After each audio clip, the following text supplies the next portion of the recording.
بسم اللہ الرحمن الرحیم۔ السلام علیکم۔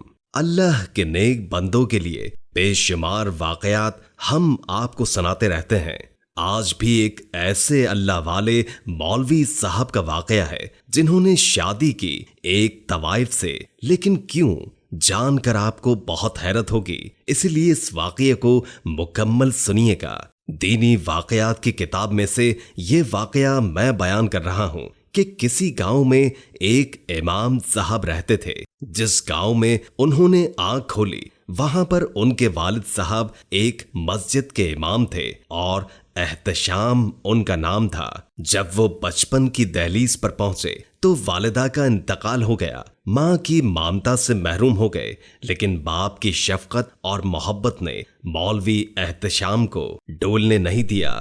حاجی غلام دین نے بڑی توجہ اور اہتمام کے ساتھ اپنے بیٹے کی پرورش کی اور اسے دین کی ایک ایک بات انتہائی طریقے سے سمجھائی کہ یہ باپ کی تربیت کا اثر ہے کہ مولوی احتشام صاحب بچپن ہی سے سلجھے ہوئے نیک انسان کے روپ میں ڈھلتے چلے گئے۔ لیکن باپ کی زندگی نے بھی زیادہ وفا نہ کی۔ جب وہ 20ویں سال میں لگے تو حاجی غلام دین نماز ادا کرتے ہوئے اللہ کو پیارے ہو گئے۔ آگے پیچھے کوئی خاص رشتہ دار نہ تھے۔ باپ کا سایہ بھی چھن گیا، مگر اللہ کی رضا پر راضی ہو گئے۔ مولوی احتشام کی زندگی یوں ہی گزرتی رہی، کبھی کوئی شکوہ لبوں پہ نہ آنے دیا۔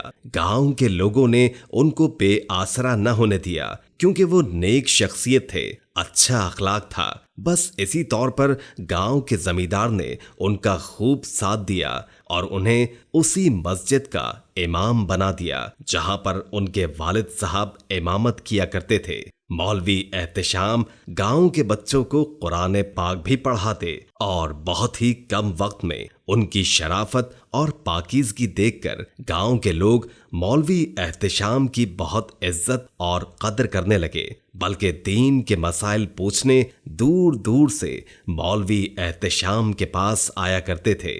مولوی صاحب مسجد کے ساتھ بنے ہوئے حجرے میں رہتے اور ابھی تک غیر شادی شدہ تھے۔ آج مولوی صاحب نے ظہر کی نماز ادا کی تو خلاف معمول بڑی تعداد میں لوگ مسجد میں موجود تھے اور مولوی صاحب کو بڑی خوشی ہوئی اور دل ہی دل میں رب کائنات کا شکر ادا کیا کہ کافی تعداد میں لوگ نماز پڑھنے آئے ہیں۔ نماز پڑھنے کے بعد گاؤں کے زمیندار مولوی احتشام کے پاس آ کر کہنے لگے کہ آج گاؤں میں بہت ہی بڑا مقدمہ ہونے والا ہے اور آپ بھی وہاں پر شریک ہوں گے۔ وہ کہنے لگے کہ اتنے بڑے مقدمے میں میرا کیا کام ہے؟ دراصل یہ ایک ایسی عورت کا مقدمہ ہے جس پر الزام ہے کہ وہ گاؤں میں بدکاری پھیلا رہی ہے، لہٰذا آج ہمیں اس کا فیصلہ کرنا ہے۔ آپ آئیں گے تو فیصلہ کرنے میں آسانی ہوگی۔ امام صاحب نے سر ہلا دیا اور کہا، ٹھیک ہے جناب، جیسا آپ مناسب سمجھیں،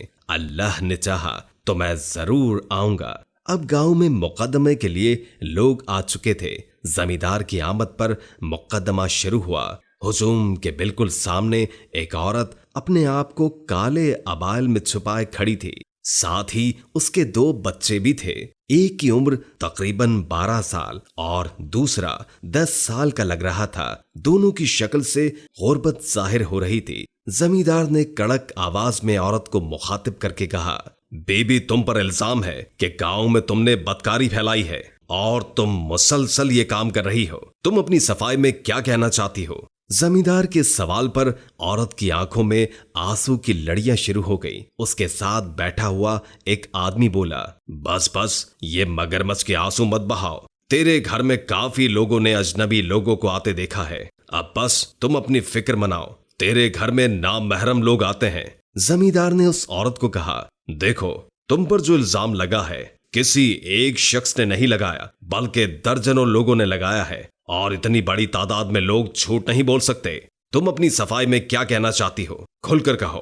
اس عورت نے سر جھکا کر جواب دیا، لوگ ٹھیک کہتے ہیں، میں ایک طوائف ہوں، ہاں میں بدکار ہوں، مجھے مار ڈالیے اور میرے بچوں کو بھی مار ڈالیے۔ یہ کہہ کر وہ عورت اپنے بچوں کو گلے لگا کر زاروں قطار رونے لگی۔ بچے بھی ماں کو دیکھ کر تڑپ تڑپ کر روتے رہے۔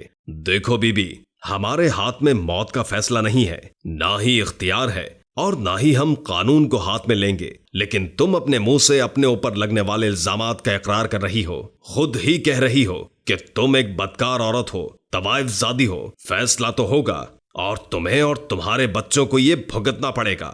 پھر زمیندار نے ہجوم پر ایک نظر ڈالی اور ایک آدمی کو بلا کر کہا، کیا مولوی صاحب یعنی امام آ چکے ہیں؟ اس آدمی نے کہا، جی۔ مولوی صاحب کو بلایا گیا۔ زمیندار نے کہا، امام صاحب، آپ نے یقینی طور پر ساری باتیں سن لی ہوں گی، آپ کی کیا رائے ہے؟ مولوی صاحب نے کہا، جی ہاں، میں نے ساری باتیں سن لی ہیں جو الزام اس عورت پر لگایا گیا ہے، اور جو خاتون نے جواب دیا ہے وہ بھی۔ پھر کیا رائے ہے؟ وہی سلوک کیا جائے جو انصاف کا تقاضا ہے، ورنہ روز قیامت انصاف نہ کرنے والوں کو دردناک عذاب ہے۔ مگر سزا دینے سے پہلے آپ نے اس خاتون سے پوچھا ہے کہ اس نے یہ پیشہ کیوں اختیار کیا؟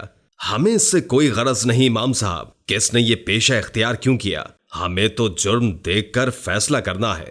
زمیندار نے بڑے خشک لہجے میں کہا، پھر معاف فرمائیے گا چودھری صاحب، آپ درست فیصلہ نہیں کر رہے، آپ کا عدل نہیں ہے، یعنی آپ انصاف پسندی سے کام نہیں لے رہے۔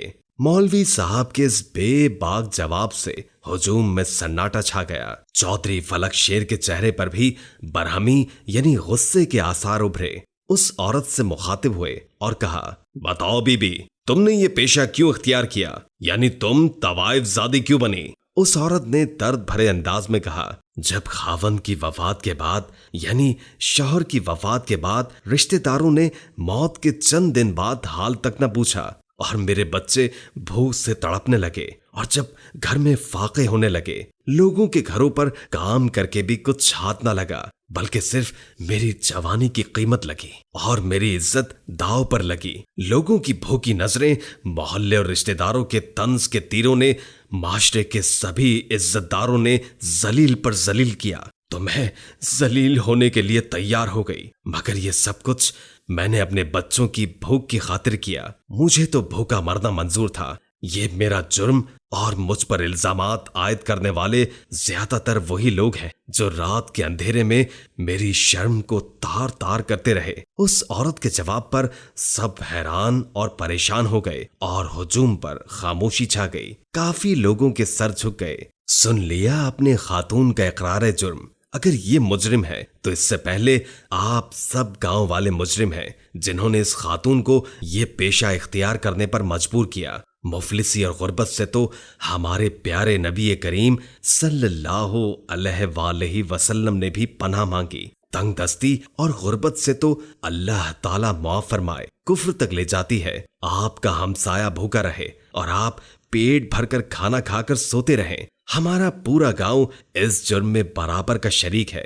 وہ مرد جو اس عورت کو مجبور کرتے رہے، اور اس نے آخرکار اپنے بچوں کے لیے اپنی عزت داؤ پر لگا دی۔ اگر اس خاتون کو سزا دینی ہے تو سب سے پہلے آپ سب کو اپنے آپ کو سزا دینی ہوگی۔ مولوی صاحب کی بات سن کر زمیندار نے کہا، آپ سچ کہتے ہیں امام صاحب، میں واقعی انصاف نہیں کر پایا۔